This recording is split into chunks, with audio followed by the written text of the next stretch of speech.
Გლდანიდან და ჩვენი კორესპონდენტი დავით ახვლედიანი ამ ტრაგიკული შემთხვევის შემდეგ ინფორმაცია, რომელიც ცოტა ხნის წინ ხდება ცნობილი. იშხნის, ოშკისა და ხანძთის აღდგენის პროცესი შესაძლოა გახანგრძლივდეს. აღმოჩნდა, რომ ყოფილ ხელისუფლებას ტაძრების რეაბილიტაციაში მონაწილეობის შესახებ თურქულ მხარესთან არც ერთი ხელშეკრულება არ ჰქონდა გაფორმებული. არსებობდა მხოლოდ სიტყვიერი შეთანხმება, რომელიც თურქული მხარის მოთხოვნის გამო გაუქმდა. მიზეზად კულტურის ახალი მინისტრის მოადგილე რაბათის ციხეს ასახელებს, რომლის რეაბილიტაციის პროცესში თურქეთის ხელისუფლება ჩართვას ითხოვდა, თუმცა უარი მიიღო. მალავდა თუ არა კულტურის სამინისტროს ძველი ხელმძღვანელობა მოლაპარაკების შესახებ რეალურ ინფორმაციას. ნოდარ ჩაჩუა ცოტა ხნის წინ დაბრუნდა კულტურის სამინისტროდან და ის ახლა პირდაპირ ეთერში ჩაგორთვება. ნოდარ, რა ინფორმაციის მოპოვება შეძელი შეუშლის თუ არა ხელს ხელშეკრულებების არარსებობა ძეგლების აღდგენის პროცესს? ამ დრომდე კულტურის სამინისტროსთან ვიმყოფებით, სულ ცოტა ხნის წინ ჩვენ ვესაუბრეთ კულტურის მინისტრის მოადგილეს და პროცესში შესაძლებელია ხელი შეეშალოს მხოლოდ იმდენად, რამდენადაც მოლაპარაკებების პროცესი თავიდან უნდა დაიწყოს, როგორც კულტურის მინისტრის მოადგილემ ჩვენთან საუბარში განაცხადა.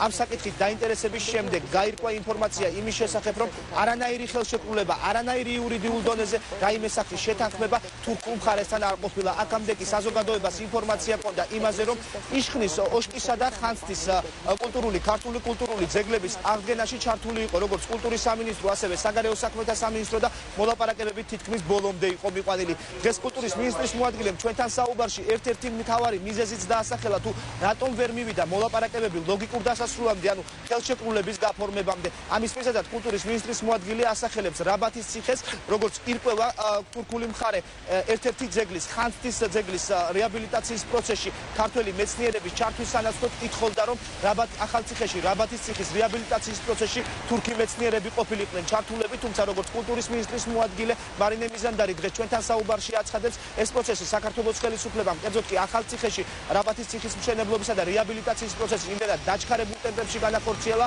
რომ თურქული მხარის პოზიციები გათვალისწინებული არ იყო და შესაბამისად დღემდე აქვს პრეტენზიები რაბათის ციხის რეაბილიტაციასთან დაკავშირებით თურქულ მხარეს. სწორედ ამას ასახელებს კულტურის მინისტრის მოადგილე ჩვენთან საუბარში მოლაპარაკებების ჩაშლის ერთ-ერთ მთავარ მიზეზად. ჩვენ არ აქვს არანაირი ხელშეკრულება, ანუ არანაირი იურიდიული საბუთი არ გაგვაჩნია რომელიმე შეთანხმების დასადასტურებლად. მაგრამ ვიცი, რომ რამდენიმე პროექტი ამ ხელშეკრულების, რამდენიმე წინადადება ხელშეკრულებისა შემუშავდა, უბრალოდ მხარეები ვერ შეთანხმდნენ ვერც ერთ ჯერზე, როგორც ინფორმაციის საფუძველზე მოგახსენებთ, რომელიც მე ხელთ გამაჩნია ამ ეტაპზე, ვერ შეთანხმდნენ საბოლოოდ და ამიტომ ხელი არ მოეწერა ამ საპროექტო სახელშეკრულებო წინადადებებს. მე რამდენიც ვიცი, რომ მაინც ეს შეთანხმება გარკვეულწილად არსებობდა ზეპირი შეთანხმების სახით მაინც და რომ თურქული მხარე არ იყო კმაყოფილი ზოგიერთი განხორციელებული სამუშაოთი ახალციხეს გულისხმობ რაბათს და რაღაც პრეტენზიები გააჩნიათ ამ სამუშაოებთან დაკავშირებით.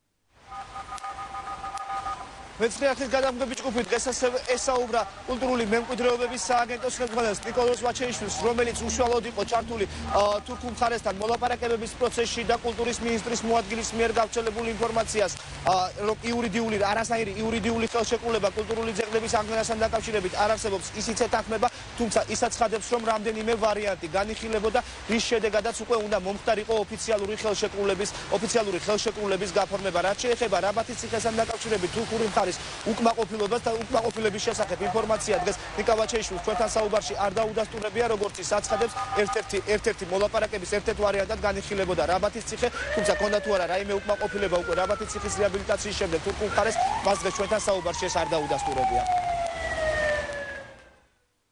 ხელშეკრულება საბოლოოდ არ იქნა ხელმოწერილი, იმიტომ რომ მოლაპარაკებები გაგრძელდა და დღეს არის მთავარი ამოცანა ის, რომ მოიძებნოს ახალი შემოხვედრი წერტილები თურქეთსა და საქართველოს შორის, რომ ეს პროცესი მივიდეს თავის ლოგიკურ დასასრულამდე. მოლაპარაკებები თურქულ მხარესთან გუშინ იყო ჩანიშნული, თუმცა ტექნიკური მიზეზების გამო ეს შეხვედრა თურქეთის ელჩთან გადაიდო, როგორც დღეს კულტურის სამინისტროში ჩვენთვის გახდა ცნობილი. რამდენიმე დღეში ეს შეთანხმება ისევ მოხდება. კულტურის სამინისტრო აცხადებს, რომ თურქული მხარე დაინტერესებულია იმით, რომ მოხდეს ძეგლების რეაბილიტაცია, თუმცა რა პირობებს წაუყენებს თავად თურქული მხარე, ეს ჯერჯერობით უცნობია, თუმცა ქართულ მხარეს ექნება ერთადერთი მთავარი პირობა იმას, რომ აღდგენის პროცესში გათვალისწინებული იყოს ქართველი მეცნიერების აზრი ამასთან დაკავშირებით, რათა კულტურული ძეგლები აღდგენილი იყოს პირვანდელი სახეს და გადარჩენილი იყვნენ ისინი განადგურებას. კულტურის სამინისტრო თურქულ მხარესთან მოლაპარაკებათა ახალ რაუნდს იწყებს თემაზე კულტურის სამინისტრო